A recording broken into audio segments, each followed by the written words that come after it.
নমস্কার বন্ধুরা, শ্রাবণী রান্নাঘরে আপনাদের সবাইকে স্বাগত জানিয়ে আমি আবারও একটা রান্নার ভিডিও নিয়ে আপনাদের সামনে চলে এসেছি। আজকের আমি আপনাদের যে রেসিপিটা করে দেখাবো, সেই রেসিপিটা যদি আপনারা একবার বানান তাহলে দেখবেন এর সাথে কিন্তু আর অন্য কিছুই লাগবে না। এই দিয়েই আপনারা এক থালা ভাত খেয়ে নিতে পারবেন। অনেক সময় হয় আমাদের রান্না করতে ইচ্ছা করে না, তখন যদি আপনারা এই রেসিপিটা বানান তাহলে দেখবেন এই দিয়েই কিন্তু সমস্ত ভাত খাওয়া হয়ে যাবে, এর সঙ্গে আর অন্য কোনো কিছুই লাগবে না। তাহলে চলুন এই রেসিপিটা আমি কিভাবে বানাই সেটা আপনারা একবার দেখে নিন। আর রেসিপিটা দেখার আগে আপনারা কিন্তু লাইক আর সুন্দর একটা কমেন্ট করতে ভুলবেন না। তাহলে আমার বন্ধুরা চলুন এই রেসিপিটা কিভাবে বানাই সেটা আপনারা সবাই একবার দেখে নিন। রান্নাটা করার জন্য প্রথমে আমি এখানে দেখুন গ্যাসটা অন করে একটা চাটু বসিয়ে দিয়েছি, আর চাটুর মধ্যে দিয়েছি আমি 2 চামচ মতো সর্ষের তেল। এবারে তেলটা আমার এখানে প্রায় গরম হয়ে এসেছে। আমি তেলের মধ্যে দিয়ে দেব বড়ি। এখানে আমি বেশ কিছুটা বিউলির ডালের বড়ি রেখেছি, সেই বড়িটা আমি তেলের মধ্যে দিয়ে দিলাম। দিয়ে বড়িটাকে আমি একটু লাল করে ভেজে নেব। বড়িটা কিন্তু আমি একটু লাল করে ভেজে নিতে হবে, যাতে বড়িটা পুড়ে না যায় অথচ সুন্দরভাবে ভাজা হয়ে যায়। এইভাবে একটু কিন্তু বড়িটা আমি প্রথমে ভেজে নেব। বড়িটা আমার এখানে লাল করে ভাজা হয়ে গেছে। এইবারে বড়িটাকে কিন্তু আমি আলাদা করে তুলে রেখে দেব। বড়িটাকে প্রথমে আমাকে আলাদা করে তুলে রেখে দিতে হবে। বড়িটা আমি এখানে ভেজে আলাদা করে তুলে রেখে দিয়েছি। আর আবারও কিন্তু চাটুর মধ্যে 2 চামচ মতো তেল দিয়েছি। তেলটা আমার এখানে গরম হয়ে গেছে। এবারে আমি দেখুন এখানে আমি 3টে ডিম ভেঙে রেখেছি। ডিমের মধ্যে আমি প্রথমে দিয়ে দেব অল্প সামান্য একটু নুন, আর দেব আমি এখানে অল্প সামান্য একটু কাঁচা লঙ্কা কুচি করে রেখেছি, সেই কাঁচা লঙ্কাটা কিন্তু ডিমের মধ্যে দিয়ে দিলাম। দিয়ে এবারে ডিমটাকে খুব ভালোভাবে একটু ফেটিয়ে নেব। ডিমটাকে কিন্তু খুব ভালোভাবে প্রথমে আমায় ফেটিয়ে নিতে হবে। ডিমটা আমার এখানে ভালোভাবে ফেটানো হয়ে গেছে। আর এদিকে দেখুন তেলটাও কিন্তু আমার এখানে খুব ভালোভাবে গরম হয়ে গেছে। এইবারে আমি তেলটা চাটুর গায়ে খুব ভালোভাবে বুলিয়ে দিলাম। দিয়ে এবার ফেটানো ডিমটা আমি এইভাবে চাটুর মধ্যে দিয়ে দিলাম। ডিমটা আমি চাটুর মধ্যে এখানে দিয়ে দিলাম। দিয়ে এবারে একটু হতে দেব।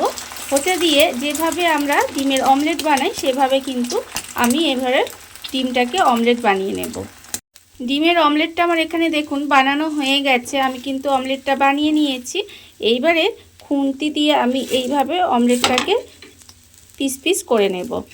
দেখুন এইভাবে কিন্তু একটু পিস করে নিতে হবে। এইভাবে পিস করে নিলাম। নিয়ে এবারে একটা একটা করে এইভাবে তুলে রেখে দেব। এই অমলেটের পিসগুলো একটা একটা করে এইভাবে তুলে রেখে দিতে হবে। ডিমের অমলেটগুলো আমি ভেজে এখানে আলাদা করে তুলে রেখে দিয়েছি। আর অন্যদিকে দেখুন গ্যাসটা কিন্তু আমি এখানে অন করিনি, গ্যাসের ওপরে একটা কড়া বসিয়ে নিয়েছি। এবারে কড়ার মধ্যে দিয়ে দেব এখানে মুসুর ডাল। এখানে আমি 100 গ্রাম মতো মুসুর ডাল রেখেছি। আর ডালটা কিন্তু আমি খুব ভালোভাবে ধুয়ে পরিষ্কার করে রেখে দিয়েছি, সেই ডালটা আমি এর মধ্যে দিয়ে দিলাম। এবারে আমি এর মধ্যে দিয়ে দেব দেখুন এখানে আমি একটার মতো পেঁয়াজ খুব ভালোভাবে মিহি করে এভাবে কুচি করে রেখেছি, সেই পেঁয়াজটা কিন্তু আমি এখানে দিয়ে দিলাম। এখানে আমি একটা মিডিয়াম সাইজের পেঁয়াজ দিয়ে দিয়েছি কুচি করে। এইবারে আমি এর মধ্যে দিয়ে দেব একটা টমেটো। একটা বড় সাইজের টমেটো আমি এখানে রেখে দিয়েছিলাম লম্বা লম্বা করে কেটে, সেই টমেটোটা আমি এর মধ্যে দিয়ে দিলাম। আর আমি এর মধ্যে দিয়ে দেব অল্প একটু আদা কুচি করে রেখেছি, সেই আদা কুচিটা আমি এর মধ্যে দিয়ে দিলাম। আর আমি দেব এর মধ্যে 2টো চেরা কাঁচা লঙ্কা। আর আমি দেব হাফ চামচ হলুদ গুঁড়ো, আর হাফ চামচ মতো জিরের গুঁড়ো, আর হাফ চামচ কাশ্মীরি লঙ্কার গুঁড়ো, সেটাও কিন্তু আমি এর মধ্যে দিয়ে দিলাম। এবারে আমি এর মধ্যে দিয়ে দেব সর্ষের তেল। এখানে আমি বেশ কিছুটা সর্ষের তেল দিয়ে দেব। সর্ষের তেলটা দিয়ে এবারে হাত দিয়ে খুব ভালোভাবে এটাকে প্রথমে মাখতে হবে। হাত দিয়ে কিন্তু এইভাবে খুব ভালোভাবে প্রথমে মেখে নেব, যাতে মশলাটা খুব ভালোভাবে মাখা হয়ে যায়। হাত দিয়ে সমস্ত কিছু ভালোভাবে মেখে নিয়েছি। এবারে আমি এর মধ্যে দিয়ে দেব জল। এখানে আমি পরিমাণ মতো জল দিয়ে দেব। দেখুন এখানে কিন্তু ডালটা সেদ্ধ হওয়ার মতো এরকম জল দিতে হবে। দিয়ে এবারে গ্যাসটা আমি অন করে দেব। গ্যাসটা কিন্তু এবারে আমাকে অন করে দিতে হবে। অন করে দিয়ে দেখুন গ্যাসটা আমি অন করে দিয়েছি। দিয়ে এইভাবে কিন্তু আমাকে একটু রান্না হতে দিতে হবে। যতক্ষণ না পর্যন্ত ডালটা বেশ ভালোভাবে সেদ্ধ হয়ে আসছে ততক্ষণ এইভাবে আমি একটু রান্না হতে দেব। ডালটা আমার এখানে প্রায় সেদ্ধ হয়ে এসেছে। দেখুন ডালটা কিন্তু আমি বেশ কিছুক্ষণ এইভাবে রান্না হতে দিয়েছিলাম, এর ফলে ডালটা কিন্তু আমার প্রায় এখানে সেদ্ধ হয়ে এসেছে। তখন আমি এর মধ্যে দিয়ে দেব, এখানে আমি যে বড়িগুলো ভেজে রেখেছিলাম সেই বড়িগুলো কিন্তু আমি এর মধ্যে দিয়ে দেব। আর আমি এর মধ্যে দিয়ে দেব আন্দাজ মতো নুন। তার কারণ নুনটা আমি প্রথমে দিইনি, যখন মাখানো হচ্ছিল নুনটা দেওয়া হয়নি, সেই জন্য আমি এই সময় নুনটা কিন্তু দিয়ে দেব। নুনটা দিয়ে এবারে খুব ভালোভাবে একটু মিশিয়ে দেব। মিশিয়ে দিয়ে 5 মিনিট মতো এইভাবে একটু রান্না হতে দেব। আরও 5 মিনিট মতো আমি এখানে আরও কিন্তু রান্না করে নিয়েছি। এইবারে আমি ডালটাকে আলাদা করে ঢেলে রেখে দেব। ডালটা আমি আলাদা করে ঢেলে নেব।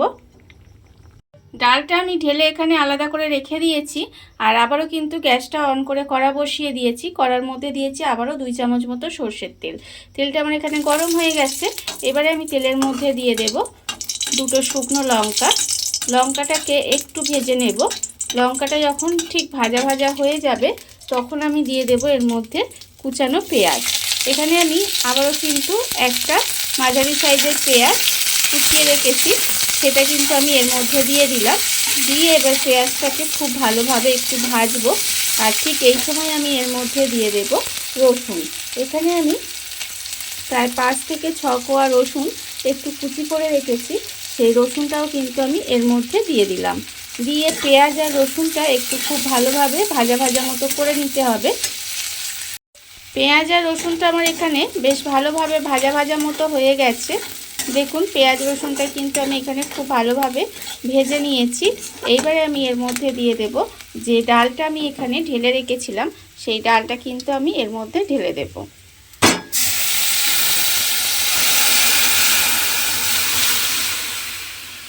ডালটা আমি এখানে ঢেলে দিলাম। দিয়ে এবারে খুব ভালোভাবে এটা মিশিয়ে নেব। মিশিয়ে নিয়ে এইভাবে কিন্তু আমি 5 মিনিট আরও রান্না করে নেব। ডালটা কিন্তু আমি এখানে আবারও 5 মিনিট মতো একটু রান্না হতে দিয়েছিলাম। এইবারে দেখুন ডালটা কিন্তু আমার যতটা সেদ্ধ হওয়া বাকি ছিল একেবারে কিন্তু সেদ্ধ হয়ে গেছে। আর এখানে বড়িগুলো তো দেখছেন সেদ্ধ হয়ে গিয়ে একদম বড় বড় হয়ে গেছে। সব কিছুই কিন্তু একদম ভালোভাবে সেদ্ধ হয়ে গেছে। এবারে আমি এর মধ্যে দিয়ে দেব যে এখানে আমি ডিমের অমলেটগুলো বানিয়ে রেখেছিলাম, সেই অমলেটগুলো কিন্তু এই ওপর থেকে দিয়ে দেব। অমলেটগুলো এইভাবে ওপর থেকে দিয়ে দিতে হবে। দিয়ে আবারও কিন্তু 2 থেকে 3 মিনিট মতো এইভাবে আবারও একটু রান্না করে নেব। অমলেটটা দিয়ে আমি কিন্তু আবারও 2 মিনিট মতো একটু এইভাবে রান্না করে নিয়েছিলাম। দেখুন রান্না কিন্তু আমার এখানে প্রায় হয়ে গেছে। এবারে নামানোর আগে আমি এর মধ্যে দিয়ে দেব অল্প একটু গরম মশলার গুঁড়ো। আপনারা চাইলে কিন্তু এর মধ্যে অল্প একটু ধনেপাতা কুচিও দিতে পারেন, তাতেও কিন্তু খেতে ভীষণ ভালো লাগবে। আর আপনারা বলুন এটা যদি একবার থাকে তাহলে কি আর এর সাথে অন্য কিছু লাগবে? আমার তো মনে হয় না এর সাথে আর অন্য কিছু লাগবে। এই দিয়েই কিন্তু আপনারা ভাত খেয়ে নিতে পারবেন অনায়াসে। দেখুন রান্নাটা কিন্তু আমার এখানে রেডি হয়ে গেছে। আমি গরম মশলাটা খুব ভালোভাবে মিশিয়ে দিয়েছি। রান্না আমার এখানে রেডি। এবারে আমি একটু গ্যাসটা অফ করে দেব। দেখুন বন্ধুরা, বাড়িতে থাকা কত অল্প উপকরণে কত অল্প সময় কত সুন্দর একটা রেসিপি তৈরি হয়ে গেছে আপনারা দেখতেই পেলেন। আর এটা দিয়ে কিন্তু সত্যি সত্যি এক থালা ভাত খাওয়া হয়ে যাবে, এতটাই খেতে সুন্দর হয়।